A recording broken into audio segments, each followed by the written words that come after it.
ಎಲ್ಲರಿಗೂ ನಮಸ್ಕಾರ ಸ್ನೇಹಿತರೆ.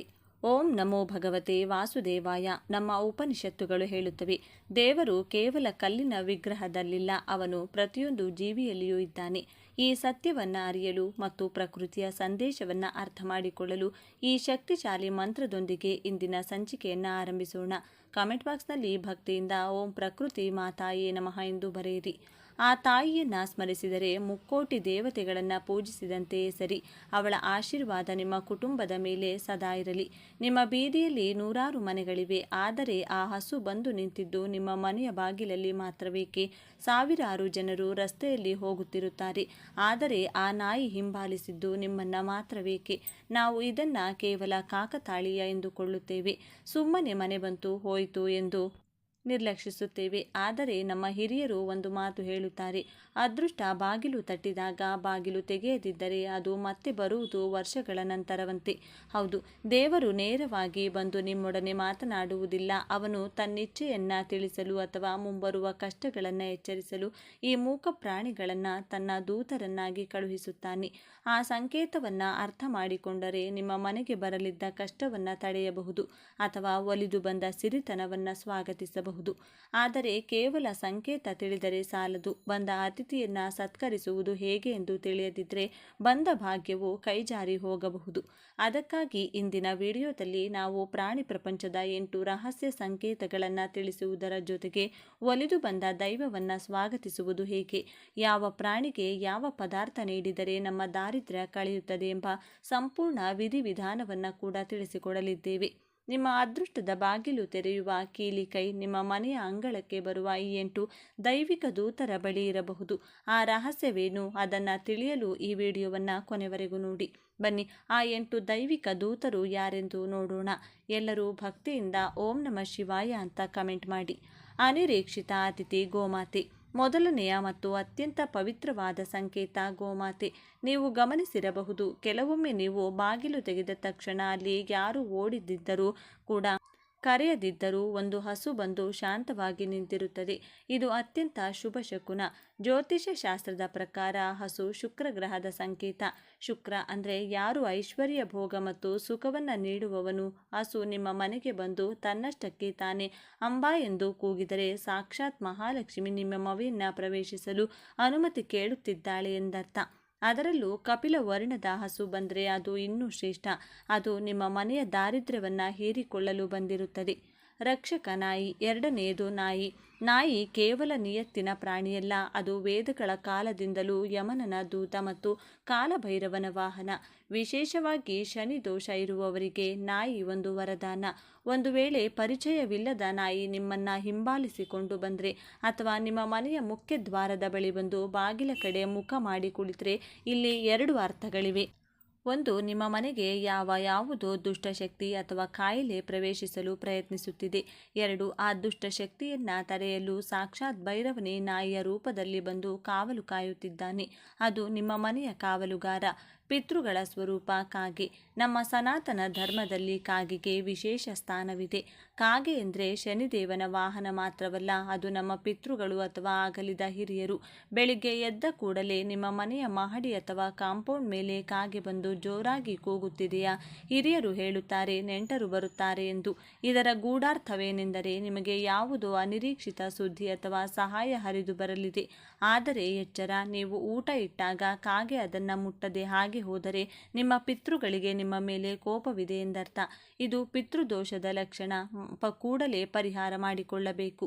ಭವಿಷ್ಯ ನುಡಿಯುವ ಜೀವ ಹಲ್ಲಿ. ಕರ್ನಾಟಕದಲ್ಲಿ ಗೌಳಿಶಾಸ್ತ್ರ ಅಥವಾ ಹಲ್ಲಿಶಾಸ್ತ್ರ ಬಹಳ ಪ್ರಸಿದ್ಧ. ನೀವು ಯಾವುದೋ ಒಂದು ಮುಖ್ಯವಾದ ವಿಷಯದ ಬಗ್ಗೆ ಮಾತನಾಡುತ್ತಿರುವಾಗ ಅಥವಾ ಮನಸ್ಸಿನಲ್ಲಿ ಆ ಕೆಲಸ ಆಗುತ್ತಾ ಎಂದು ಯೋಚಿಸುತ್ತಿರುವಾಗ ಸರಿಯಾಗಿ ಅದೇ ಕ್ಷಣದಲ್ಲಿ ಹಲ್ಲಿ ಶಬ್ದ ಮಾಡಿದರೆ ಅದು ಬ್ರಹ್ಮಾಂಡ ಹೇಳುತ್ತಿರುವ ಹಾಗೆ ಆಗುತ್ತದೆ ಎಂಬ ಸಕಾರಾತ್ಮಕ ಉತ್ತರ. ಹಲ್ಲಿ ಲಕ್ಷ್ಮಿಯ ಸ್ವರೂಪ ಕೂಡ ಹೌದು. ದೀಪಾವಳಿಯ ದಿನ ಹಲ್ಲಿ ಕಂಡರೆ ವರ್ಷವಿಡೀ ಹಣಕ್ಕೆ ಕೊರತೆಯಾಗಲ್ಲ ಎಂಬ ನಂಬಿಕೆ ಇದೆ. ಋಣಬಾಧೆ ನಿವಾರಕ. ಇರುವೆಗಳು. ನಿಮ್ಮ ಮನೆಯಲ್ಲಿ ಇದ್ದಕ್ಕಿದ್ದಂತೆ ಇರುವೆಗಳ ಸಾಲು ಕಾಣಿಸಿಕೊಳ್ಳುತ್ತಿದೆಯಾ? ಗಮನಿಸಿ, ಕೆಂಪು ಇರುವೆಗಳು ಬಂದರೆ ಜಗಳ, ಕಲಹ ಮತ್ತು ಧನಹಾನಿಯ ಸಂಕೇತ. ಆದರೆ ಕಪ್ಪು ಇರುವೆಗಳು ಸಾಲಾಗಿ ಬಂದು ಸಕ್ಕರೆ ಡಬ್ಬದ ಹತ್ತಿರವೋ ಅಥವಾ ಅಕ್ಕಿಯ ಡಬ್ಬದ ಹತ್ತಿರವೋ ಕಾಣಿಸಿಕೊಂಡ್ರೆ ಸಂತೋಷ ಪಡಿ, ಅದು ನಿಮ್ಮ ಆರ್ಥಿಕ ಅಭಿವೃದ್ಧಿಯ ಸಂಕೇತ. ಇರುವೆಗಳಿಗೆ ಒಂದು ಅದ್ಭುತ ಶಕ್ತಿ ಇದೆ. ಅವು ನಿಮ್ಮ ಕರ್ಮವನ್ನು ಮತ್ತು ಸಾಲವನ್ನು ತಿಂದು ಹಾಕುತ್ತವೆ. ಕಪ್ಪು ಇರುವೆ ಕಂಡರೆ ವಿಷ ಹಾಕಬೇಡಿ, ಸಕ್ಕರೆ ಹಾಕಿ. ಶಾಂತಿಯ ಸಂಕೇತ ಪಕ್ಷಿಗಳು, ವಿಶೇಷವಾಗಿ ಗುಬ್ಬಚ್ಚಿ. ನಗರಗಳಲ್ಲಿ ಗುಬ್ಬಚ್ಚಿಗಳು ಕಾಣುವುದೇ ಅಪರೂಪವಾಗಿದೆ. ಅಂಥದರಲ್ಲಿ ನಿಮ್ಮ ಮನೆಯ ಭಾವಚಿತ್ರದ ಹಿಂದೆಯೋ ಬಾಲ್ಕನಿಯಲ್ಲೋ ಗುಬ್ಬಚ್ಚಿ ಗೂಡು ಕಟ್ಟಲು ಪ್ರಯತ್ನಿಸಿದರೆ ದಯವಿಟ್ಟು ಅದನ್ನು ಕಿತ್ತು ಹಾಕಬೇಡಿ. ಶಾಸ್ತ್ರ ಹೇಳುತ್ತದೆ, ಯಾವ ಮನೆಯಲ್ಲಿ ಪಕ್ಷಿ ನಿರ್ಭಯವಾಗಿ ಗೂಡು ಕಟ್ಟುತ್ತದೆಯೋ ಅಲ್ಲಿ ಸಾಕ್ಷಾತ್ ಗೃಹಲಕ್ಷ್ಮಿ ನೆಲೆಸುತ್ತಾಳೆ. ಪಕ್ಷಿಗಳ ಚಿಲಿಪಿಲಿ ಶಬ್ದ ಮನೆಯಲ್ಲಿರುವ ವಾಸ್ತುದೋಷಗಳನ್ನು ಮತ್ತು ನಕಾರಾತ್ಮಕ ತರಂಗಗಳನ್ನು ಹೊಡೆದೋಡಿಸುತ್ತದೆ. ಅದು ವಂಶವೃದ್ಧಿಯ ಸಂಕೇತ. ಆತ್ಮದ ಪರಿವರ್ತನೆ ಚಿಟ್ಟೆ.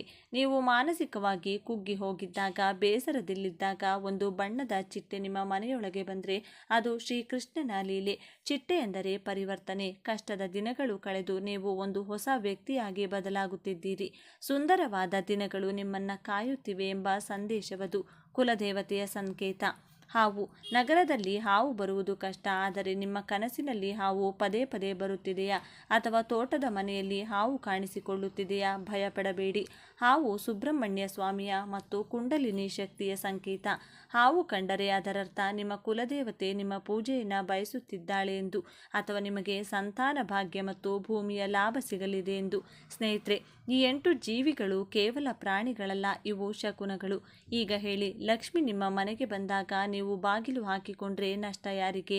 ಹಸುವಿನ ರೂಪದಲ್ಲಿ ಬಂದ ಲಕ್ಷ್ಮಿಯನ್ನ ಕೋಲಿನಲ್ಲಿ ಹೊಡೆದರೆ, ನಾಯಿಯ ರೂಪದಲ್ಲಿ ಬಂದ ಭೈರವನಿಗೆ ಬಿಸಿ ನೀರು ಎರಚಿದರೆ, ಅಥವಾ ಗೂಡು ಕಟ್ಟಿದ ಹಕ್ಕಿಯ ಮೊಟ್ಟೆ ಒಡೆದರೆ ನಾವು ನಮ್ಮ ಕಾಲ ಮೇಲೆ ನಾವೇ ಕಲ್ಲು ಹಾಕಿಕೊಂಡಂತೆ. ನೆನಪಿಡಿ, ಅತಿಥಿ ದೇವೋಭವ ಎಂಬುದು ಮನುಷ್ಯರಿಗೆ ಮಾತ್ರವಲ್ಲ. ಈ ಮೂಕ ಜೀವಿಗಳನ್ನು ಪ್ರೀತಿಯಿಂದ ಕಂಡರೆ ಪ್ರಕೃತಿಯೇ ನಮಗೆ ಋಣಿಯಾಗಿರುತ್ತದೆ. ನಾನು ಆರಂಭದಲ್ಲಿ ಹೇಳಿದಂತೆ, ಈ ಪ್ರಾಣಿಗಳು ಮನೆಗೆ ಬಂದಾಗ ನಾವು ಏನು ಮಾಡಬೇಕು? ಸುಮ್ಮನೆ ಏನೋ ಒಂದು ತಿಂಡಿ ಎಸೆದರೆ ಸಾಲದು. ದೇವರಿಗೆ ನೈವೇದ್ಯ ಅರ್ಪಿಸುವಾಗ ನಾವು ಎಷ್ಟು ಶ್ರದ್ಧೆ ವಹಿಸುತ್ತೇವೆಯೋ ಅಷ್ಟೇ ಭಕ್ತಿಯಿಂದ ಇವುಗಳಿಗೆ ಆಹಾರ ನೀಡಬೇಕು. ಹಾಗಾದರೆ ಯಾವ ಪ್ರಾಣಿಗೆ ಏನು ನೀಡಬೇಕು? ಇದಕ್ಕೆ ಪರ್ಯಾಯಗಳೇನು? ಇಲ್ಲಿದೆ ಸಂಪೂರ್ಣ ವಿವರ. ಗೋಮಾತೆ. ಐಶ್ವರ್ಯ ವೃದ್ಧಿಗೆ ಗೋಮಾತೆ ಮನೆ ಬಾಗಿಲಿಗೆ ಬಂದರೆ ಅದು ಸಾಕ್ಷಾತ್ ಮಹಾಲಕ್ಷ್ಮಿ. ಏನು ನೀಡಬೇಕು? ಹಸುವಿಗೆ ಅತ್ಯಂತ ಪ್ರಿಯವಾದದ್ದು ಬಾಳೆಹಣ್ಣು ಮತ್ತು ಬೆಲ್ಲ. ಇವೆರಡು ಶುಕ್ರ ಗ್ರಹಕ್ಕೆ ಸಂಬಂಧಿಸಿದ ಪದಾರ್ಥಗಳು.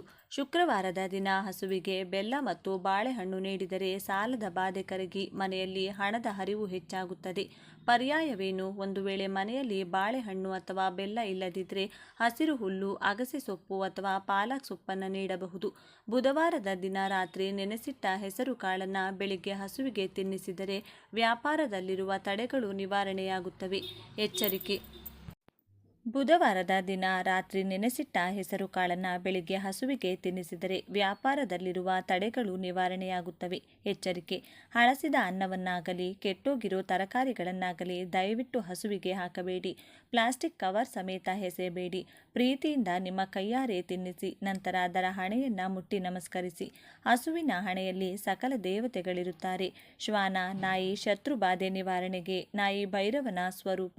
ಶನಿ ಕಾಟ ಇರುವವರು ಇದನ್ನು ಅವಶ್ಯಕವಾಗಿ ಪಾಲಿಸಲೇಬೇಕು. ಏನು ನೀಡಬೇಕು? ಶನಿವಾರದ ದಿನ ಒಂದು ರೊಟ್ಟಿ ಅಥವಾ ಚಪಾತಿಯನ್ನು ಮಾಡಿ ಅದಕ್ಕೆ ಸ್ವಲ್ಪ ಸಾಸಿವೆ ಎಣ್ಣೆ ಸವರಿ ಬೀದಿ ನಾಯಿಗೆ ನೀಡಿ. ಇದು ಶನಿ ಸಾಡೆ ಸಾತಿ ಮತ್ತು ಶತ್ರು ಬಾಧೆಗೆ ರಾಮಬಾಣ. ಪರ್ಯಾಯವೇನು? ಎಣ್ಣೆ ರೊಟ್ಟಿ ಮಾಡಲು ಸಾಧ್ಯವಾಗದಿದ್ದರೆ ಸಿಹಿ ಇಲ್ಲದ ಬಿಸ್ಕತ್ತುಗಳು, ಬ್ರೆಡ್ ಅಥವಾ ಹಾಲನ್ನು ನೀಡಬಹುದು. ಹಾಲು ನೀಡುವಾಗ ಅದಕ್ಕೆ ಚಿಟಿಕೆ ಅರಿಶಿನ ಬೆರೆಸಿ ನೀಡಿದರೆ ಇನ್ನೂ ಒಳ್ಳೆಯದು. ನಾಯಿಗೆ ಎಚ್ಚರಿಕೆ: ನಾಯಿಗೆ ಹೆಚ್ಚು ಖಾರವಾದ ಪದಾರ್ಥಗಳನ್ನು ಹಾಕಬೇಡಿ. ಮನೆಯ ಮುಂದೆ ಮಲಗಿರುವ ನಾಯಿಗೆ ನೀರು ಹಾಕಿ ಓಡಿಸಬೇಡಿ.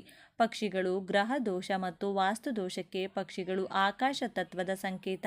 ಅವು ಸಂತೃಪ್ತಿಯಾದರೆ ನಿಮ್ಮ ಮನಸ್ಸು ಶಾಂತವಾಗುತ್ತದೆ. ಏನು ನೀಡಬೇಕು? ಅತ್ಯಂತ ಪ್ರಮುಖವಾದದ್ದು ಜಲದಾನ. ನಿಮ್ಮ ಮನೆಯ ಮಹಡಿಯ ಮೇಲೆ ಅಥವಾ ಬಾಲ್ಕನಿಯಲ್ಲಿ ಒಂದು ಮಣ್ಣಿನ ಪಾತ್ರೆಯಲ್ಲಿ ಸದಾ ನೀರು ತುಂಬಿಸಿಡಿ. ಬಾಯಾರಿದ ನಿಮ್ಮ ಮನೆಯ ನೀರು ಕುಡಿದರೆ ನಿಮ್ಮ ಜಾತಕದ ಎಷ್ಟೋ ದೋಷಗಳು ಪರಿಹಾರವಾಗುತ್ತವೆ. ಪರ್ಯಾಯವೇನು? ನೀರಿನ ಜೊತೆಗಿನ ನವಣೆ, ರಾಗಿ, ಗೋಧಿ ಅಥವಾ ಅಕ್ಕಿಯಂಥ ಧಾನ್ಯಗಳನ್ನು ಒಂದು ತಟ್ಟೆಯಲ್ಲಿ ಇಡಬಹುದು. ವಿಶೇಷ ಸೂಚನೆ: ಪಕ್ಷಿಗಳಿಗೆ ಪ್ಲಾಸ್ಟಿಕ್ ಪಾತ್ರೆಯಲ್ಲಿ ನೀರು ಇಡಬೇಡಿ, ಮಣ್ಣಿನ ಪಾತ್ರೆಯೇ ಶ್ರೇಷ್ಠ. ಬೇಸಿಗೆ ಕಾಲದಲ್ಲಿ ಈ ಸೇವೆ ಮಾಡಿದರೆ ಪುಣ್ಯ 100 ಪಟ್ಟು ಹೆಚ್ಚಾಗುತ್ತದೆ. ಇರುವೆಗಳು. ಸಾಲ ಮುಕ್ತಿಗೆ ನಾವು ಇರುವೆಗಳನ್ನು ಕಂಡರೆ ವಿಷ ಹಾಕುತ್ತೇವೆ. ಆದರೆ ಋಣಬಾಧೆ ಕಳೆಯಲು ಇರುವ ಸುಲಭ ದಾರಿ ಇರುವೆಗಳ ಸೇವೆ. ಏನು ನೀಡಬೇಕು? ಸ್ವಲ್ಪ ಅಕ್ಕಿ ಹಿಟ್ಟು ಮತ್ತು ಸಕ್ಕರೆಯನ್ನು ಮಿಶ್ರಣ ಮಾಡಿ ಇದನ್ನು ಕಸಾರ ಎನ್ನುತ್ತಾರೆ. ಇದನ್ನು ಇರುವೆಗಳು ಇರುವ ಜಾಗದಲ್ಲಿ ಅಥವಾ ಮರದ ಬುಡದಲ್ಲಿ ಹಾಕಿ. ಪರ್ಯಾಯವೇನು? ರವೆ ಮತ್ತು ಸಕ್ಕರೆಯ ಮಿಶ್ರಣವನ್ನು ಹಾಕಬಹುದು ಅಥವಾ ಒಣಗಿದ ಕೊಬ್ಬರಿಯ ಪುಡಿಗೆ ಸಕ್ಕರೆ ಬೆರೆಸಿ ಹಾಕಬಹುದು. ಫಲವೇನು? ಇರುವೆಗಳು ಒಂದೊಂದು ಸಕ್ಕರೆಯನ್ನು ಹೊತ್ತುಕೊಂಡು ಹೋದಾಗ ನಿಮ್ಮ ತಲೆಯನ್ನು ಒತ್ತುತ್ತಿರುವ ಸಾಲ ಭಾರವು ಒಂದೊಂದಾಗಿ ಕರಗುತ್ತಾ ಹೋಗುತ್ತದೆ ಎಂಬ ನಂಬಿಕೆ ಇದೆ. ಕಾಗೆ. ಪಿತೃದೋಷ ನಿವಾರಣೆಗೆ ಕಾಗೆಗಳಿಗೆ ನೀಡುವ ಆಹಾರ ನೇರವಾಗಿ ನಮ್ಮ ಹಿರಿಯರಿಗೆ ತಲುಪುತ್ತದೆ. ಏನು ನೀಡಬೇಕು? ಪ್ರತಿದಿನ ಮಧ್ಯಾಹ್ನ ನೀವು ಊಟ ಮಾಡುವ ಮುನ್ನ ಒಂದು ತುತ್ತು ಅನ್ನವನ್ನು ಕಾಗೆಗೆ ಇಡಬೇಕು. ಅದರಲ್ಲಿ ಸ್ವಲ್ಪ ಮೊಸರು ಮತ್ತು ಕಪ್ಪು ಎಳ್ಳು ಬೆರೆಸಿ ಇಟ್ಟರೆ ಅದು ಪಿತೃಗಳಿಗೆ ಅತ್ಯಂತ ತೃಪ್ತಿ ನೀಡುತ್ತದೆ. ಪರ್ಯಾಯವೇನು? ಬೇಯಿಸಿದ ಅನ್ನ, ಇಲ್ಲದಿದ್ದರೆ ಬಿಸ್ಕತ್ತು ಅಥವಾ ರೊಟ್ಟಿಯ ಚೂರುಗಳನ್ನು ನೀಡಬಹುದು. ಆದರೆ ಅಮಾವಾಸ್ಯೆಯ ದಿನ ಅನ್ನ ನೀಡುವುದು ಕಡ್ಡಾಯ. ಹಲ್ಲಿ. ಲಕ್ಷ್ಮೀ ಕಟಾಕ್ಷಕ್ಕೆ ಹಲ್ಲಿಯನ್ನು ಕಂಡರೆ ಅಸಹ್ಯ ಪಡಬೇಡಿ, ಅದು ಲಕ್ಷ್ಮಿಯ ಸಂಕೇತ. ಪರಿಹಾರವೇನು? ಹಲ್ಲಿಗೆ ನೀವು ನೇರವಾಗಿ ಆಹಾರ ನೀಡಲು ಸಾಧ್ಯವಿಲ್ಲ. ಆದರೆ ಹಲ್ಲಿ ಮನೆಯಲ್ಲಿ ಶಬ್ದ ಮಾಡಿದಾಗ ಅಥವಾ ದೇವರ ಕೋಣೆಯಲ್ಲಿ ಕಂಡಾಗ ತಕ್ಷಣ ಕೈಮುಗಿದು ಶ್ರೀ ಮಹಾಲಕ್ಷ್ಮಿಯೇ ನಮಃ ಎಂದು ಪ್ರಾರ್ಥಿಸಿ. ಎಚ್ಚರಿಕೆ: ದೀಪಾವಳಿ ಹಬ್ಬದ ದಿನ ಹಲ್ಲಿ ಕಂಡರೆ ಅದಕ್ಕೆ ದೂರದಿಂದಲೇ ಕುಂಕುಮ ಮತ್ತು ಅಕ್ಷತೆ ಹಾಕಿ ನಮಸ್ಕರಿಸಿ. ಅಪ್ಪಿತಪ್ಪಿಯೂ ಹಲ್ಲಿಯನ್ನು ಪೊರಕೆಯಿಂದ ಹೊಡೆಯಬೇಡಿ. ಚಿಟ್ಟೆ. ಆತ್ಮದ ಶಾಂತಿಗೆ ಚಿಟ್ಟೆಗಳು ಸೂಕ್ಷ್ಮ ಜೀವಿಗಳು. ಇವು ಬಂದಾಗ ನಾವು ಮಾರುವ ಒಂದೇ ಒಂದು ಕೆಲಸವೆಂದರೆ ಅಹಿಂಸೆ. ಪರಿಹಾರವೇನು? ಚಿಟ್ಟೆ ಮನೆಗೆ ಬಂದರೆ ಅದನ್ನು ಹಿಡಿಯಲು ಹೋಗಬೇಡಿ. ಅದರ ಬಣ್ಣದ ರೆಕ್ಕೆಗಳನ್ನು ಮುಟ್ಟಬೇಡಿ. ಅದು ಎಷ್ಟು ಹೊತ್ತು ಇರುತ್ತದೆಯೋ ಅಷ್ಟು ಹೊತ್ತು ಅದನ್ನು ನೋಡಿ ಆನಂದಿಸಿ. ಪರ್ಯಾಯವೇನು? ನಿಮ್ಮ ಮನೆಯ ಬಾಲ್ಕನಿಯಲ್ಲಿ ಅಥವಾ ಕಿಟಕಿಯ ಹತ್ತಿರ ಬಣ್ಣದ ಹೂಗಳನ್ನು ಬಿಡುವ ಗಿಡಗಳನ್ನು ನೆಡೆಸಿ. ಹೂವಿನ ಮಕರಂದ ಹೀರಲು ಚಿಟ್ಟೆಗಳು ಬರುತ್ತವೆ. ಅವು ಬಂದರೆ ಮನೆಗೆ ತುಂಬ ಶುಭ ಸುದ್ದಿ ಸಿಗುತ್ತದೆ. ಹಾವು. ಸಂತಾನ ಮತ್ತು ಕುಲದೇವತೆಗಾಗಿ ಹಾವು ಕಂಡರೆ ಭಯ ಸಹಜ, ಆದರೆ ಭಕ್ತಿಯೂ ಇರಲಿ. ಪರಿಹಾರವೇನು?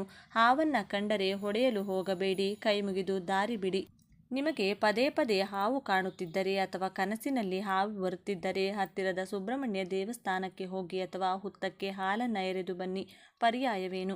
ಮನೆಯಲ್ಲಿಯೇ ಸುಬ್ರಹ್ಮಣ್ಯ ಸ್ವಾಮಿಯ ಅಷ್ಟೋತ್ತರವನ್ನು ಹೇಳಿಕೊಳ್ಳುವುದು ಕೂಡ ಒಂದು ಪರಿಹಾರ.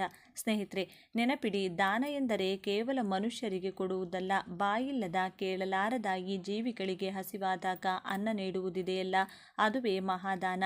ದೇವರು ಎಲ್ಲಿದ್ದಾನೆ ಎಂದು ಹುಡುಕುತ್ತಾ ಕಾಶಿ ರಾಮೇಶ್ವರಕ್ಕೆ ಹೋಗುವ ಅವಶ್ಯಕತೆ ಇಲ್ಲ. ದೇವರು ನಿಮ್ಮ ಮನೆಯ ಕಿಟಕಿಯಲ್ಲಿದ್ದಾನೆ, ನಿಮ್ಮ ಗೇಟ್ ಮುಂದಿದ್ದಾನೆ, ನಿಮ್ಮ ಅಂಗಳದಲ್ಲಿ ಹರಿದಾಡುತ್ತಿದ್ದಾನೆ. ಈಶಾವಾಸ್ಯಂ ಇದಂ ಸರ್ವಂ. ಈ ಜಗತ್ತೇ ದೇವರ ಮನೆ. ಇನ್ಮುಂದೆ ನಿಮ್ಮ ಬಾಗಿಲಿಗೆ ಬರುವ ಈ ಮೂಕ ಪ್ರಾಣಿಗಳನ್ನು ಪ್ರೀತಿಯಿಂದ ಕಾಣಿ. ನಾನು ತಿಳಿಸಿದ ಈ ವಿಧಾನದ ಮೂಲಕ ಅವುಗಳನ್ನು ಸ್ವಾಗತಿಸಿ. ಅವುಗಳ ಕಣ್ಣಲ್ಲಿರುವ ಕೃತಜ್ಞತೆ ಇದೆಯಲ್ಲ, ಅದು ನಿಮಗೆ ಕೊಡುವ ಆಶೀರ್ವಾದ ಯಾವ ಹೋಮ ಹವನಕ್ಕಿಂತಲೂ ದೊಡ್ಡದು. ನಿಮ್ಮ ಮನೆಗೆ ಇವುಗಳಲ್ಲಿ ಯಾವ ಪ್ರಾಣಿ ಬಂದಿದೆ? ನಿಮ್ಮ ಅನುಭವವನ್ನು ಕಮೆಂಟ್ ಬಾಕ್ಸ್ನಲ್ಲಿ ಹಂಚಿಕೊಳ್ಳಿ. ಇದೇ ರೀತಿಯ ಅದ್ಭುತ ಸನಾತನ ರಹಸ್ಯಗಳಿಗಾಗಿ ನಮ್ಮ ಚಾನೆಲ್ನ ಸಬ್ಸ್ಕ್ರೈಬ್ ಆಗಿ. ನಾಳೆ ಅಮಾವಾಸ್ಯೆ. ಈ ಪದ ಕೇಳಿದ ತಕ್ಷಣ ನಿಮ್ಮ ಮನಸ್ಸಿನಲ್ಲಿ ಏನು ಮೂಡುತ್ತದೆ? ಕಡು ಕತ್ತಲು, ಒಂದು ಬಗೆಯ ಅಂಜಿಕೆ, ಅಥವಾ ಯಾವುದೋ ಅಶುಭ ನಡೆಯುತ್ತದೆ ಎಂಬ ಭಯವೇ? ಸ್ವಲ್ಪ ನಿಮ್ಮ ಅನುಭವವನ್ನು ಗಮನಿಸಿ ನೋಡಿ. ಅಮಾವಾಸ್ಯೆಯ ಹತ್ತಿರ ಬರುತ್ತಿದ್ದಂತೆ ಅಥವಾ ಅಮಾವಾಸ್ಯೆಯ ದಿನ ನಿಮಗೆ ಕಾರಣವೇ ಇಲ್ಲದೆ ವಿಪರೀತ ಸುಸ್ತು ಅನಿಸುತ್ತದೆಯೇ?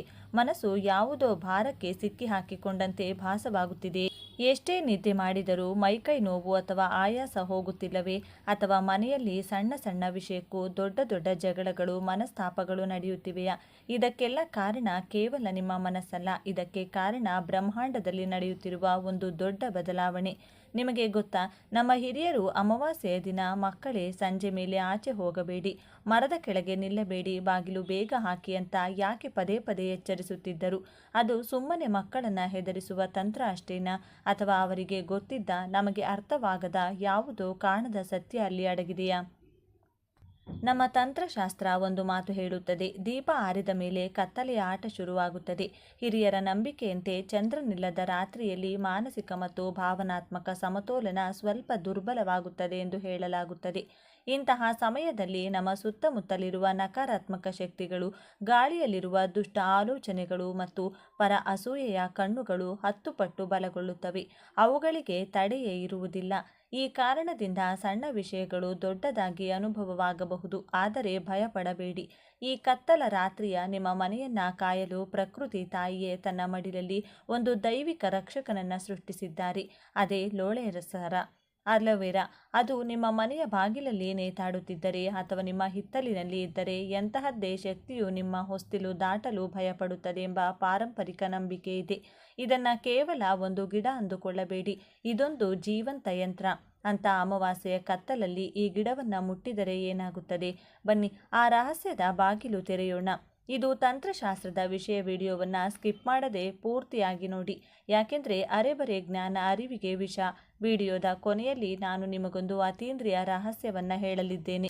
ಅದೇ ಲೋಳೆಸರದ ಹೂವಿನ ರಹಸ್ಯ. 100ರಲ್ಲಿ ಒಬ್ಬರಿಗೆ ಮಾತ್ರ ಆ ಅದೃಷ್ಟ ಒಲಿಯುತ್ತದೆ. ಒಂದು ವೇಳೆ ಆ ಲಕ್ಷಣ ನಿಮ್ಮ ಮನೆಯ ಗಿಡದಲ್ಲಿ ಕಾಣಿಸಿದರೆ ಬರೆದಿಟ್ಟುಕೊಳ್ಳಿ, ನಿಮ್ಮ ತಲೆ ಬರಹವೇ ಬದಲಾಗುವ ಸಮಯ ಬಂದಿದೆ ಎಂದರ್ಥ. ಅದು ಏನು, ಅದು ಹೇಗೆ ಕಾಣುತ್ತದೆ, ಅದನ್ನು ತಿಳಿಯಲು ವಿಡಿಯೋವನ್ನು ಕೊನೆವರೆಗೂ ನೋಡಿ. ಮುಂದೆ ಹೋಗುವ ಮುನ್ನ ಆ ಆದಿಶಕ್ತಿಯ ರಕ್ಷಣೆ ಕೋರುತ್ತಾ ಕಮೆಂಟ್ ಬಾಕ್ಸ್ನಲ್ಲಿ ಓಂ ಶಕ್ತಿ ಮಹಾಮಾಯೆ ಎಂದು ಬರೆಯಿರಿ. ಆ ತಾಯಿಯ ದಿವ್ಯ ಕೃಪಾ ದೃಷ್ಟಿ ಸದಾ ನಿಮ್ಮ ಮನೆಯ ಮೇಲಿರಲಿ. ಅಮಾವಾಸ್ಯೆ ಎಂದು ಜಾಗ್ರತೆ ಏಕೆ? ಪೌರಾಣಿಕ ಮತ್ತು ಮಾನಸಿಕ. ಅಮಾವಾಸ್ಯೆ ಅಂದರೆ ಯಾಕೆ ಇಷ್ಟು ಭಯ? ಇದಕ್ಕೆ ನಮ್ಮ ಪುರಾಣಗಳಲ್ಲಿ ಒಂದು ರೋಚಕವಾದ ಕಥೆ ಇದೆ. ನಿಮಗೆಲ್ಲರಿಗೂ ಸಮುದ್ರ ಮಥನದ ಕತೆ ಗೊತ್ತಿರಬಹುದು. ದೇವತೆಗಳು ಮತ್ತು ದಾನವರು ಅಮೃತಕ್ಕಾಗಿ ಸಮುದ್ರವನ್ನು ಕಡೆಯುವಾಗ ಕೊನೆಯಲ್ಲಿ ಅಮೃತ ಬರುತ್ತದೆ. ಆಗ ಮಹಾವಿಷ್ಣುವು ಮೋಹಿನಿಯ ರೂಪ ತಾಳಿ ದೇವತೆಗಳಿಗೆ ಮಾತ್ರ ಅಮೃತವನ್ನು ಹಂಚುತ್ತಿರುತ್ತಾನೆ. ಆ ಸಮಯದಲ್ಲಿ ರಾಹು ಮತ್ತು ಕೇತು ಎಂಬ ಇಬ್ಬರು ದಾನವರು ದೇವತೆಗಳ ರೂಪದಲ್ಲಿ ಬಂದು ಸಾಲಿನಲ್ಲಿ ಕುಳಿತು ಅಮೃತವನ್ನು ಕುಡಿಯಲು ಪ್ರಯತ್ನಿಸುತ್ತಾರೆ. ಚಂದ್ರನು ತಕ್ಷಣ ಮೋಹಿನಿಗೆ ಸನ್ನೆ ಮಾಡಿ ಆ ಅಸುರರ ಮೋಸವನ್ನು ಬಯಲು ಮಾಡುತ್ತಾನೆ. ಆ ದಿನದಿಂದ ಅಸುರ ಶಕ್ತಿಗಳಿಗೆ ಚಂದ್ರನ ಮೇಲೆ ವಿಪರೀತ ಕೋಪ, ದ್ವೇಷ ಎಂದು ಹೇಳಲಾಗುತ್ತದೆ. ಚಂದ್ರ ಎಂದರೆ ಮನಸ್ಸು, ಚಂದ್ರ ಎಂದರೆ ಶಾಂತಿ. ಆದರೆ ಅಮಾವಾಸ್ಯೆ ಎಂದು ಆಕಾಶದಲ್ಲಿ ಆ ಚಂದ್ರನೇ ಇರುವುದಿಲ್ಲ, ರಕ್ಷಕನೇ ಇಲ್ಲದ ರಾತ್ರಿ ಅದು. ನಮ್ಮ ಹಿರಿಯರು ಹೇಳುವಂತೆ ಆ ದಿನ ತಮೋಗುಣ ಅಥವಾ ಕತ್ತಲೆಯ ಪ್ರಭಾವ ತಾರಕಕ್ಕೇರಿರುತ್ತದೆ. ಯಾರು ಮಾನಸಿಕವಾಗಿ ದುರ್ಬಲರೋ, ಯಾರು ಹೆಚ್ಚು ಭಯಪಡುತ್ತಾರೋ ಅಂಥವರ ಮನಸ್ಸನ್ನು ಈ ನಕಾರಾತ್ಮಕ ಶಕ್ತಿಗಳು ಬೇಗ ಆವರಿಸಿಕೊಳ್ಳುತ್ತವೆ. ಇದಕ್ಕೆ ವಿಜ್ಞಾನವು ಪೂರಕವಾಗಿದೆ. ಚಂದ್ರನ ಗುರುತ್ವಾಕರ್ಷಣೆ ಸಮುದ್ರದ ಅಲೆಗಳನ್ನು ನಿಯಂತ್ರಿಸುವಂತೆ ನಮ್ಮ ದೇಹದ ನೀರಿನಂಶವನ್ನು ನಿಯಂತ್ರಿಸುತ್ತದೆ. ನಮ್ಮ ದೇಹದಲ್ಲಿ 70% ನೀರಿದೆ. ರಕ್ತವು ದ್ರವ ರೂಪದಲ್ಲಿದೆ. ಚಂದ್ರನಿಲ್ಲದ ದಿನ ಅಂದರೆ ಅಮಾವಾಸ್ಯೆಯಂದು ನಮ್ಮ ರಕ್ತ ಪರಿಚಲನೆಯಲ್ಲಿ ಮತ್ತು ಮೆದುಳಿನ ತರಂಗಗಳಲ್ಲಿ ಏರುಪೇರಾಗುತ್ತದೆ. ನಮ್ಮ ಮನಸ್ಸು ಪ್ರಕ್ಷುಬ್ಧವಾಗುತ್ತದೆ. ಅದಕ್ಕೆ ಈ ದಿನ ಜಗಳಗಳು ಜಾಸ್ತಿ, ಅಪಘಾತಗಳು ಜಾಸ್ತಿ, ಮಾನಸಿಕ ಒತ್ತಡ, ಭಾವನಾತ್ಮಕ ಅಸ್ಥಿರತೆ ಮತ್ತು ಆತಂಕ ಹೆಚ್ಚಾಗಬಹುದು ಎಂದು ಕೆಲವು ಅಧ್ಯಯನಗಳು ಸೂಚಿಸುತ್ತವೆ. ನಾವು ಏನನ್ನ ಯೋಚಿಸುತ್ತೇವೆಯೋ ಅದು ನಮಗೆ ಬೇಗ ಆಕರ್ಷಿತವಾಗುತ್ತದೆ. ನಾವು ಭಯಪಟ್ಟರೆ ಭಯ ಶಕ್ತಿಗಳು ಆಕರ್ಷಿತವಾಗುತ್ತವೆ. ಇದು ಕೇವಲ ಕಥೆಯಲ್ಲ, ಇದು ಪ್ರಕೃತಿಯ ನಿಯಮ. ಲೋಳೆಸರ ಮನೆಯೊಳಗಿನ ಮಾಂತ್ರಿಕ. ಹಾಗಾದರೆ ಈ ಕತ್ತಲೆಯಲ್ಲಿ ನಮ್ಮನ್ನ ಕಾಯುವವರು ಯಾರು? ಅದಕ್ಕಾಗಿಯೇ ಋಷಿಗಳು ನಮಗೆ ಪರಿಚಯಿಸಿದ್ದು ಲೋಳೆಸರ ಅಥವಾ ಆಯುರ್ವೇದದ ಲೋಳೆಸರಕ್ಕೆ ಒಂದು ವಿಚಿತ್ರವಾದ ಶಕ್ತಿ ಇದೆ ಎಂದು ಆಧುನಿಕ ವಿಜ್ಞಾನವು ಒಪ್ಪಿಕೊಂಡಿದೆ. ವಿಜ್ಞಾನಿಗಳೇ ಹೇಳುವಂತೆ ಇದು ರಾತ್ರಿಯ ಹೊತ್ತು ಕೂಡ ಆಮ್ಲಜನಕ ಬಿಡುವ ಮತ್ತು ಗಾಳಿಯಲ್ಲಿರುವ ವಿಷವನ್ನು ಹೀರಿಕೊಳ್ಳುವ ಅತ್ಯಂತ ಶಕ್ತಿಶಾಲಿ ಸಸ್ಯ. ಆದರೆ ನಮ್ಮ ತಂತ್ರಶಾಸ್ತ್ರ ಇನ್ನೂ ಒಂದು ಹೆಜ್ಜೆ ಮುಂದೆ ಹೋಗಿ ಹೇಳುತ್ತದೆ, ಲೋಳೆಸರವು ಕೇವಲ ಗಾಳಿಯನ್ನಲ್ಲ, ಜನರ ಕೆಟ್ಟ ದೃಷ್ಟಿಯನ್ನು, ಶಾಪವನ್ನು ಮತ್ತು ನಕಾರಾತ್ಮಕ ತರಂಗಗಳನ್ನು ಅಯಸ್ಕಾಂತದಂತೆ ತನ್ನೊಳಗೆ ಎಳೆದುಕೊಳ್ಳುತ್ತದೆ. ನೀವು ಗಮನಿಸಿರಬಹುದು, ನಿಮ್ಮ ಮನೆಗೆ ಯಾರಾದರೂ ಅಸೂಯೆಯಿಂದ ಬಂದು ಹೋದ ಮೇಲೆ ಅಥವಾ ನಿಮಗೆ ಯಾರದ್ದೋ ಕೆಟ್ಟ ದೃಷ್ಟಿ ಬಿದ್ದ ಮೇಲೆ ಮನೆಯ ಮುಂದಿರುವ ಹಚ್ಚ ಹಸಿರಾದ ಲೋಳೆಸರ ಒಂದೇ ದಿನದಲ್ಲಿ ಇದ್ದಕ್ಕಿದ್ದಂತೆ ಕೊಳೆತು ಹೋಗುತ್ತದೆ ಅಥವಾ ಕೆಂಪು ಬಣ್ಣಕ್ಕೆ ತಿರುಗುತ್ತದೆ. ನೀರು ಹಾಕಿದರೂ ಬದುಕುವುದಿಲ್ಲ. ಅದರ ಅರ್ಥ ಏನು ಗೊತ್ತೇ? ನಿಮ್ಮ ಮನೆಗೆ ಬರಬೇಕಿದ್ದ ಅಥವಾ ನಿಮ್ಮ ಮಕ್ಕಳಿಗೆ ತಾಗಬೇಕಿದ್ದ ಮನೆಯಲ್ಲಿದ್ದ ಒತ್ತಡ ಅಥವಾ ಅಸಮತೋಲನ ಗಿಡದ ಸ್ಥಿತಿಯಲ್ಲಿ ವ್ಯಾಪಕವಾಗಿದೆ ಎಂದು. ಅದು ಸಸ್ಯ ರೂಪದಲ್ಲಿರುವ ರಕ್ಷಕ. ಇನ್ನೊಂದು ರಹಸ್ಯವಿದೆ. ಲೋಳೆಸರಕ್ಕೆ ಕುಮಾರಿ ಎನ್ನುವ ಹೆಸರಿದೆ. ಅಂದರೆ ಇನ್ನು ಋತುಮತಿಯಾಗದ ಅತ್ಯಂತ ಪವಿತ್ರವಾದ ಕನ್ಯೆ. ಅಮಾವಾಸ್ಯೆ ಎಂದು ನಕಾರಾತ್ಮಕ ಶಕ್ತಿಗಳು ಕನ್ಯಾ ಸ್ವರೂಪಕ್ಕೆ ಹೆದರುತ್ತವೆ ಎಂದು ಹೇಳಲಾಗುತ್ತದೆ. ಅದಕ್ಕೆ ಲೋಳೆಸರ ಇರುವ ಕಡೆ ನಕಾರಾತ್ಮಕ ಶಕ್ತಿಗಳು ಸುಳಿಯುವುದಿಲ್ಲ. ವಾಸ್ತು ರಹಸ್ಯ, ಬಣ್ಣ ಬದಲಾವಣೆ ಮತ್ತು ದಿಕ್ಕುಗಳು. ಈಗ ಒಂದು ಬಹಳ ಮುಖ್ಯವಾದ ವಿಷಯ. ಬಹಳಷ್ಟು ಜನ ಕೇಳ್ತಾರೆ, ನಮ್ಮ ಲೋಳೆಸರ ಗಿಡ ಇದ್ದಕ್ಕಿದ್ದಂತೆ ಕಂದು ಬಣ್ಣಕ್ಕೆ ತಿರುಗಿದೆ, ಏನಾದರೂ ದೋಷವೇ ಎಂದು. ಲೋಳೆ ಸರ ಬಣ್ಣ ಬದಲಾಯಿಸಿದರೆ ಎಚ್ಚರಗೊಳ್ಳಿ, ಅದು ಬಿಸಿಲಿಗೆ ಒಣಗಿರಬಹುದು, ಅದು ಸಹಜ. ಆದರೆ ನೆರಳಲ್ಲಿದ್ದರೂ ನೀರು ಹಾಕುತ್ತಿದ್ದರೂ ಅದು ಕಂದು ಬಣ್ಣಕ್ಕೆ ತಿರುಗುತ್ತಿದೆ ಅಂದರೆ ನಿಮ್ಮ ಮನೆಯಲ್ಲಿ ಅಥವಾ ನಿಮ್ಮ ಸುತ್ತಮುತ್ತ ಯಾರು ನಿಮ್ಮ ಬಗ್ಗೆ ಅತಿಯಾದ ಅಸೂಯೆ ಪಡುತ್ತಿರಬಹುದು, ಅಥವಾ ನಿಮ್ಮ ಪಾರಂಪರಿಕವಾಗಿ ಒಂದು ಎಚ್ಚರಿಕೆ ಸಂಕೇತ ಎಂದು ಹೇಳಲಾಗುತ್ತದೆ. ಅಂದರೆ ಮನೆಯಲ್ಲಿ ಒತ್ತಡ ಅಥವಾ ಅಸಮತೋಲನ ಹೆಚ್ಚಾಗಿದೆ ಎಂದು. ಆ ಗಿಡ ಆ ಶಕ್ತಿಯ ಜೊತೆ ಹೋರಾಡುತ್ತಿದೆ ಎಂದರ್ಥ. ಆಗ ನೀವು ತಕ್ಷಣ ಆ ಗಿಡಕ್ಕೆ ನೀರು ಮತ್ತು ಸ್ವಲ್ಪ ಅರಿಶಿನ ನೀರನ್ನು ಹಾಕಿ. ಅದು ಮತ್ತೆ ಹಸಿರಾದರೆ ಅದು ಮಾನಸಿಕವಾಗಿ ಸಮತೋಲನ ಮರಳುತ್ತಿದೆ ಎಂಬ ಸೂಚನೆ. ಇನ್ನು ದಿಕ್ಕುಗಳ ರಹಸ್ಯ. ಈ ಗಿಡವನ್ನು ಎಲ್ಲಿ ಇಡಬೇಕು? ಮೊದಲನೆಯದಾಗಿ ಮುಖ್ಯ ದ್ವಾರ ರಕ್ಷಣೆಗಾಗಿ ಮತ್ತು ದೃಷ್ಟಿದೋಷ ತಡೆಯಲು ಬಾಗಿಲಿಗೆ ನೇತು ಹಾಕಿ ಅಥವಾ ಬಾಗಿಲ ಪಕ್ಕ ಇಡಿ. ಎರಡನೆಯದಾಗಿ ಪಶ್ಚಿಮ ದಿಕ್ಕು. ವಾಸ್ತು ಪ್ರಕಾರ ಲೋಳೆ ಸರವನ್ನು ಮನೆಯ ಪಶ್ಚಿಮ ದಿಕ್ಕಿನಲ್ಲಿಟ್ಟರೆ ಅದು ನಿಮಗೆ ಆರ್ಥಿಕ ಲಾಭವನ್ನು ತರುತ್ತದೆ. ಮೂರನೆಯದಾಗಿ ಪೂರ್ವ ದಿಕ್ಕು. ಮನೆಯ ಪೂರ್ವದಲ್ಲಿಟ್ಟರೆ ಅದು ಸಮಾಜದಲ್ಲಿ ನಿಮಗೆ ಗೌರವ ಮತ್ತು ಕೀರ್ತಿಯನ್ನು ತರುತ್ತದೆ. ಆದರೆ ಎಚ್ಚರ, ಈಶಾನ್ಯ ಮೂಲೆಯಲ್ಲಿ ಹೆಚ್ಚು ಮುಳ್ಳು ಇರುವ ಗಿಡಗಳನ್ನು ಇಡಬೇಡಿ. ಲೋಳೆ ಸರ ಮೃದುವಾಗಿದ್ದರೂ ಇದನ್ನು ದ್ವಾರ ಅಥವಾ ಪಶ್ಚಿಮದಲ್ಲಿಡುವುದೇ ಶ್ರೇಷ್ಠ. ಅಮಾವಾಸ್ಯೆಯ ರಹಸ್ಯ ವಿಧಿ. ಈ ಅಮಾವಾಸ್ಯೆಯ ಕತ್ತಲಲ್ಲಿ ನಿಮ್ಮ ಮನೆಯ ದೋಷ ಕಳೆಯಲು ಇಲ್ಲಿದೆ ಸಿದ್ಧ ಪರಿಹಾರ. ಮೊದಲನೇ ಹಂತವಾಗಿ ಕುಮಾರಿಯ ಆಹ್ವಾನವನ್ನು ಮಾಡಬೇಕಾಗುತ್ತದೆ. ಅಮಾವಾಸ್ಯೆ ದಿನ ಸಂಜೆ 6 ಗಂಟೆಯ ಒಳಗೆ ಒಂದು ಬಲಿತ ಲೋಳೆ ಸರದ ಎಲೆಯನ್ನು ತನ್ನಿ. ಅದನ್ನು ತರುವಾಗ ಮನಸ್ಸಿನಲ್ಲಿ ಪ್ರಾರ್ಥಿಸಿ, ತಾಯೇ, ನಿನ್ನ ಮನೆಗೆ ದೋಷ ಕಳೆಯಲು ಬಾ ಎಂದು ಅದನ್ನು ತೊಳೆದು ಶುದ್ಧ ಮಾಡಿ. ಎರಡನೇ ಹಂತ ದೃಷ್ಟಿಯ ನಿವಾರಣೆ ಮಾಡುವುದು. ರಾತ್ರಿ ಎಲ್ಲರೂ ಮನೆಗೆ ಬಂದ ಮೇಲೆ ಆ ಎಲೆಗೆ ಸ್ವಲ್ಪ ಕಲ್ಲುಪ್ಪು ಮತ್ತು ಸಾಸಿವೆ ಸೇರಿಸಿ ಒಂದು ಕೆಂಪು ಮೆಣಸಿನಕಾಯಿ ಬೇಕಿದ್ರೆ ಸೇರಿಸಬಹುದು. ಮನೆಯ ಯಜಮಾನರು ಅದನ್ನು ಹಿಡಿದು ಮನೆಯ ಮೂಲೆ ಮೂಲೆಗೂ ತೋರಿಸಿ ನಂತರ ಮನೆಯವರ ತಲೆಯ ಮೇಲೆ 3 ಬಾರಿ ನಿವಾಳಿಸಿ ಮನಸ್ಸಿನಲ್ಲಿ ಹೀಗೆ ಸಂಕಲ್ಪ ಮಾಡಿ, ನನ್ನ ಕುಟುಂಬದ ನೆಮ್ಮದಿ ಕೆಡಿಸುವ ಎಂತಹದ್ದೇ ಕಣ್ಣುಗಳು, ಎಂತಹದ್ದೇ ಶಕ್ತಿಗಳಿದ್ದರೂ ಈ ಕ್ಷಣವೇ ಆ ಉಪ್ಪು ಮತ್ತು ಲೋಳೆ ಸರದ ಜೊತೆಗೆ ಕರಗಿ ಮಾನಸಿಕ ಶಾಂತಿ, ಆತ್ಮವಿಶ್ವಾಸ ಮತ್ತು ಧನಾತ್ಮಕ ಚಿಂತನೆ ಬಲಗೊಳ್ಳಲಿ. ನನ್ನ ಮನೆ ವಜ್ರದ ಕವಚದಂತೆ ಸುರಕ್ಷಿತವಾಗಲಿ. ಇದಾದ ಮೇಲೆ ಅದನ್ನು ತೆಗೆದುಕೊಂಡು ಹೋಗಿ ಮನೆಯಿಂದ ದೂರ ಹಾಕಿ. ಯಾರಿಗೂ ತೊಂದರೆಯಾಗದಂತೆ ನಿರ್ಜನ ಪ್ರದೇಶದಲ್ಲಿ ಹಾಕಿ. ದಯವಿಟ್ಟು ರಸ್ತೆಗೆ ಅಥವಾ ಬೇರೆಯವರು ತುಳಿಯುವ ಜಾಗದಲ್ಲಿ ಹಾಕಬೇಡಿ. ಪರಿಸರಕ್ಕೂ ಹಾನಿ ಮಾಡಬೇಡಿ. ಹಿಂತಿರುಗಿ ನೋಡದೆ ಬಂದು ಕಾಲು ತೊಳೆದುಕೊಳ್ಳಿ. ಮೂರನೇ ಹಂತ ರಕ್ಷಣಾ ಕವಚ, ದ್ವಾರಬಂಧನ. ಮರುದಿನ ಬೆಳಿಗ್ಗೆ ಒಂದು ಸಣ್ಣ ಲೋಳೆ ಸರದ ತುಂಡಿಗೆ ಪೂರ್ತಿಯಾಗಿ ಅರಿಶಿನ ಕುಂಕುಮ ಹಚ್ಚಿ ಅದನ್ನು ಒಂದು ಹಳದಿ ದಾರದಲ್ಲಿ ಕಟ್ಟಿ ಅದನ್ನು ನಿಮ್ಮ ಮನೆಯ ಮುಖ್ಯ ದ್ವಾರದ ಮೇಲೆ ಅಥವಾ ಬಾಗಿಲ ಹಿಂದೆ ನೇತು ಹಾಕಿ. ಅದು ಅಲ್ಲಿ ಇರುವವರೆಗೂ, ಅದು ಒಣಗುವವರೆಗೂ ನಿಮ್ಮ ಮನೆಗೆ ಯಾವ ಕೆಟ್ಟ ಶಕ್ತಿಯೂ ಪ್ರವೇಶಿಸುವುದಿಲ್ಲ ಎಂದು ತಂತ್ರಶಾಸ್ತ್ರವು ಹೇಳುತ್ತದೆ. ಅದು ಲಕ್ಷ್ಮಿಯ ಆಕರ್ಷಣಾ ಕಾಂತವಿದ್ದಂತೆ. ಅದು ಧನಾತ್ಮಕ ಶಕ್ತಿಯನ್ನು ಮಾತ್ರ ಒಳಗೆ ಬಿಡುತ್ತದೆ. ಅತೀಂದ್ರಿಯ ರಹಸ್ಯ. ಲೋಳೆ ಸರದ ಹೂ ಮುಗಿಸುವ ಮುನ್ನ ಒಂದು ಅಪರೂಪದ ಸಂಗತಿಯನ್ನು ಹೇಳಲೇಬೇಕು. 100ರಲ್ಲಿ ಒಬ್ಬರಿಗೆ ಮಾತ್ರ ಈ ಅದೃಷ್ಟ ಒಲಿಯುತ್ತದೆ. ನಿಮ್ಮ ಮನೆಯಲ್ಲಿರುವ ಲೋಳೆ ಸರದ ಗಿಡ ವರ್ಷಗಟ್ಟಲೆ ಬರೀ ಎಲೆಗಳನ್ನೇ ಬಿಡುತ್ತಿದ್ದರೆ, ಆದರೆ ಎಂದಾದರೂ ಒಂದು ದಿನ ಇದ್ದಕ್ಕಿದ್ದಂತೆ ಆ ಗಿಡದ ಮಧ್ಯದಿಂದ ಒಂದು ಉದ್ದನೆಯ ದಂಟು ಬಂದು ಅದರಲ್ಲಿ ಕಿತ್ತಲೆ ಅಥವಾ ಹಳದಿ ಬಣ್ಣದ ಹೂ ಬಿಟ್ಟರೆ ಅದನ್ನು ಸಾಮಾನ್ಯವೆಂದು ಭಾವಿಸಬೇಡಿ. ಅದು ಸಾಕ್ಷಾತ್ ಲಕ್ಷ್ಮೀ ಕಟಾಕ್ಷದ ಸಂಕೇತ ಎಂದು ಪರಿಗಣಿಸಲಾಗುತ್ತದೆ. ಲೋಳೆ ಸರ ಹೂ ಬಿಡುವುದು ಬಹಳ ಅಪರೂಪ. ವಾಸ್ತುಶಾಸ್ತ್ರದ ಪ್ರಕಾರ ಯಾರ ಮನೆಯಲ್ಲಿ ಲೋಳೆ ಸರ ಹೂ ಬಿಡುತ್ತದೆಯೋ ಆ ಮನೆಯಲ್ಲಿ ಮುಂದಿನ ದಿನಗಳಲ್ಲಿ ದೊಡ್ಡ ಮಟ್ಟದ ಶುಭ ಘಟನೆಗಳ ಸಾಧ್ಯತೆ ಹೆಚ್ಚುತ್ತದೆ ಎಂದು ಹೇಳಲಾಗುತ್ತದೆ. ಅಂತಹ ಹೂ ಬಂದರೆ ಅದನ್ನು ಕತ್ತರಿಸಬೇಡಿ. ಅದು ಒಣಗುವವರೆಗೂ ಗಿಡದಲ್ಲೇ ಇರಲಿ. ಒಂದು ಸಣ್ಣ ಎಚ್ಚರಿಕೆ, ಕೆಲವರು ಇದನ್ನು ಸ್ನಾನ ಮಾಡಲು ಬಳಸುತ್ತಾರೆ. ದಯವಿಟ್ಟು ಲೋಳೆ ಸರವನ್ನು ಕತ್ತರಿಸಿದಾಗ ಬರುವ ಆ ಹಳದಿ ರಸ ಇದೆಯಲ್ಲ, ಯೆಲ್ಲೋ ಸ್ಕ್ಯಾಪ್, ಅದು ವಿಷಕಾರಿ. ಅದನ್ನು ಚೆನ್ನಾಗಿ ತೊಳೆದು ಒಳಗಿನ ಬಿಳಿ ಬಣ್ಣದ ತಿರುಳನ್ನು ಮಾತ್ರ ಬಳಸಿ. ಇಲ್ಲದಿದ್ದರೆ ಮೈ ತುರಿಕೆ ಬರಬಹುದು. ಅಂತಿಮವಾಗಿ ಒಂದು ಮಾತು, ಕತ್ತಲೆ ಎಷ್ಟೇ ದಟ್ಟವಾಗಿದ್ದರೂ ಅದರ ಅಂತ್ಯದಲ್ಲೆಲ್ಲಿ ಬೆಳಕು ಬಂದೇ ಬರುತ್ತದೆ. ನಿಮ್ಮ ಜೀವನದಲ್ಲಿರುವ ಕಷ್ಟಗಳು, ಬಾಧೆಗಳು ಮತ್ತು ಅನಾರೋಗ್ಯದ ಸಮಸ್ಯೆಗಳು ಈ ಅಮಾವಾಸ್ಯೆಯ ಕತ್ತಲಲ್ಲಿ ಕರಗಿ ಹೋಗಲಿ. ನಾಳೆಯಿಂದ ನಿಮ್ಮ ಬದುಕಿನಲ್ಲಿ ಹೊಸ ಭರವಸೆಯ ಸೂರ್ಯ ಉದಯಿಸಲಿ. ನಿಮ್ಮ ಮನೆ ನಂದಾದೀಪದಂತೆ ಬೆಳಗಲಿ. ನಿಮ್ಮ ಕುಟುಂಬದಲ್ಲಿ ಸದಾ ನಗು ಮತ್ತು ನೆಮ್ಮದಿ ತುಂಬಿರಲಿ. ಧೈರ್ಯವಾಗಿರಿ. ಒಳ್ಳೆಯ ದಿನಗಳು ಖಂಡಿತ ನಿಮ್ಮನ್ನು ಹುಡುಕಿಕೊಂಡು ಬರುತ್ತವೆ. ಈ ವಿಡಿಯೋ ನಿಮಗೆ ರೋಚಕ ಅನಿಸಿದರೆ ಲೈಕ್ ಮಾಡಿ. ಇದೇ ರೀತಿ ನಿಗೂಢ ರಹಸ್ಯಗಳಿಗಾಗಿ ನಮ್ಮ ಚಾನಲ್ಗೆ ಸಬ್ಸ್ಕ್ರೈಬ್ ಆಗಿ. ಮುಂದಿನ ವಿಡಿಯೋದಲ್ಲಿ ಸಿಗೋಣ. ಜೈ ಶ್ರೀ ಕೃಷ್ಣ.